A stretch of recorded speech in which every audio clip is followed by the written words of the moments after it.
Lourdes மாதா France நாட்டில் Lourdes நகரில் விறகு சேகரிக்க சென்ற போது சிறுமி பெர்னதத்துக்கு மசபேயில் எனும் குகையில் அன்னை காட்சியளித்தார். 11-12-1858 வியாழன் முதல் 16-2-1858 வெள்ளிக்கிழமை வரை 18 முறை காட்சியளித்துள்ளார். படிப்பறிவற்ற கெட்டிக்காரத்தனமில்லாத அந்த பிள்ளையின் கூற்றை ஆரம்பத்தில் எவரும் நம்பவில்லை.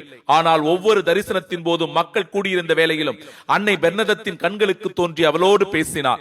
அன்னை குறிப்பிட்ட இடத்தில் பெர்னதத் கரங்களால் தோன்றிய நீருற்று நீர் வற்றாத நிலையில் நோயாளிகளை குணப்படுத்தலாயிற்று. மக்கள் மசபேயில் குகையை தேடி வரலாயினர். அன்னையின் புகழ் எங்கும் பரவியது. பெர்னதத்திற்கு மாதா அளித்த காட்சிகள் பற்றிய செய்திகளை அறிவியல் பூர்வமாக ஆராய்ந்து கண்டறிந்த பின்னரே திருச்சபை 18/1/1862 நாள் அவற்றை அங்கீகரித்தது. லூர்து நகர் உலகின் மிக பெரும் யாத்திரை தலமாக விளங்குகிறது. ஆண்டுதோறும் பிப்ரவரி 11 நாள் லூர்து மாதாவின் விழா உலகெங்கும் சிறப்பிக்கப்படுகிறது. இயேசுவுக்கே புகழ், இயேசுவுக்கே நன்றி, மரியே வாழ்க.